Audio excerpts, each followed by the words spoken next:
I'm outside back with the doggo. Where'd he go? Doggo! Waiting to call my Uber, and I thought that I would check on my plants. My strawberries. As you can see, there are some hidden strawberries in there.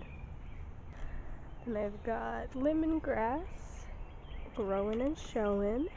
And my cilantro doing its dang thing. And then my beautiful jalapeno. And look, there's one already growing. It's actually about like 4 or 5 of them already growing on here. Quite excited to harvest my jalapenos and try them for the first time. The next project, when I feel like doing something again, is going to be this wonderful weed garden. I need to de-weed them and put something else in them. And another wonderful weed garden over here. Oh, this is a mess. This is a mess. That's gonna take some extra gung-ho to de-weed and whatnot. So that's why that one's still there too.